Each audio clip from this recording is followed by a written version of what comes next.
YS Vivekananda కూతురు YS Sunitha ఈరోజు సచివాలయంలో హోమ్ మినిస్టర్ వంగలపూడి అనితను కలవడం జరిగింది. సో మరి ఇది చూసిన వాళ్ళందరూ అసలు ఎందుకు మాట్లాడింది, తనతో మీటింగ్ ఎందుకు ఏర్పాటు చేసుకుందని కూడా చాలా మంది అనుకుంటున్నారు. సో మరి రీసెంట్గా చూసుకున్నట్లయితే మాజీ సీఎం వైఎస్ జగన్మోహన్ రెడ్డి కేంద్రానికి లేఖ రాశాడు. సో ఆ లేఖలో ఏం మెన్షన్ చేశాడంటే ఆంధ్రప్రదేశ్లో హత్య రాజకీయాలు జరుగుతూ ఉన్నాయి. సో వాటి గురించి ఎవరు కూడా పట్టించుకోవడం లేదనే విధంగా అయితే ఆయన రాయడం జరిగింది. సో మరి ఆ లేఖ గురించి మాట్లాడుతూ హోమ్ మినిస్టర్ వంగలపూడి అనిత కూడా రిటర్న్గా కౌంటర్ ఇవ్వడం జరిగింది. ఎట్లా అంటే అదే లేఖలో మరి వైఎస్ వివేకానంద హత్య కేసును కూడా ఎందుకు మెన్షన్ చేయలేదు, ఆ కేసును కూడా మెన్షన్ చేసి ఉండాల్సింది అనే విధంగా కూడా ఆమె కౌంటర్ ఇవ్వడం జరిగింది. సో మరి మొన్నటికి మొన్న అది జరుగుతాయి. సో మరి ఇప్పుడు దివంగత వైఎస్ వివేకానంద కూతురు వైఎస్ సునీత ఇప్పుడు వంగలపూడి అనిత ఎందుకు కలిసింది, ఏం మాట్లాడిందని కూడా చాలా మంది అనుకుంటున్నారు. సో మరి మనకు అందిన వివరాల ప్రకారం మనం చూసుకున్నట్లయితే వివేకానంద హత్య కేసు గురించే మాట్లాడడానికే ఇక్కడ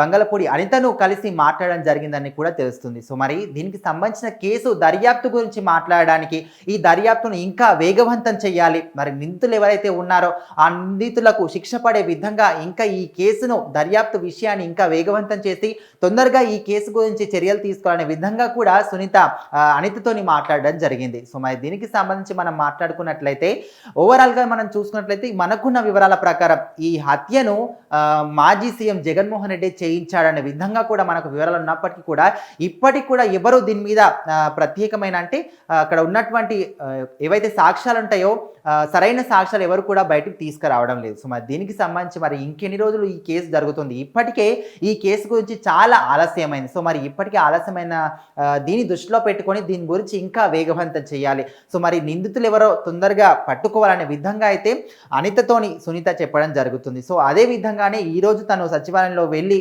హోమ్ మినిస్టర్ అనితతోని మాట్లాడడం జరిగింది. సో దానికి సంబంధించి మాట్లాడుతుంటే అయితే ఇంకొక వైపు ఇటు వంగలపూడి అనితతోని మీటింగ్ అయిపోయిన తర్వాత మళ్ళీ సీఎం చంద్రబాబుతో కూడా ఆమె మీటింగ్ జరపాలి, తనతో కూడా మాట్లాడాలి, అపాయింట్మెంట్ కూడా తీసుకోవడం జరిగిందంట. అయితే ప్రజెంట్ అయితే చంద్రబాబు నాయుడు క్యాబినెట్ మీటింగ్లో ఉన్నప్పటికీ సో మరి ఆ మీటింగ్ అయిపోయిన తర్వాత మరి సునీతతో కలుస్తాడా, ఇంకేం మాట్లాడతారు అనే విధంగా కూడా చాలా మంది ఆలోచిస్తూ ఉన్నారు. సో మరి దీనికి సంబంధించి సో ప్రజెంట్ అయితే వివేకానంద హత్య కేసులో ఇప్పటికి కూడా అనేకమైన మలుపులు తిరిగాయి. అంటే ఇటు గత ప్రభుత్వ హయాంలో ఎంతో ఈ కేసు మీద ఎన్ని దర్యాప్తులు జరిగినప్పటికీ కూడా అప్పట్లో ఉన్న అధికారులు అమ్ముడు పోయి అండ్ మాట మారుస్తూ ఎవరైతే అధికారంలో ఉన్నారో సో మరి ఖచ్చితంగా నిందితులు ఎవరైనప్పటికీ కూడా వాళ్ళ ప్రభుత్వ హయాంలో ఉన్నారు కాబట్టి వాళ్ళకు భయపడి బయటికి రాకపోవడం, ఒకవేళ దర్యాప్తు జరిగినప్పటికీ కూడా బయటికి చూపిస్తున్నట్టుగా బయటికి మాత్రం వేగవంతం చేస్తున్నట్టు కనిపించినప్పటికీ కూడా అసలు బయటికి మాత్రం ఎవరిని కూడా బయటికి తీసుకొచ్చే విధంగా చర్యలు తీసుకోలేదు గత ప్రభుత్వం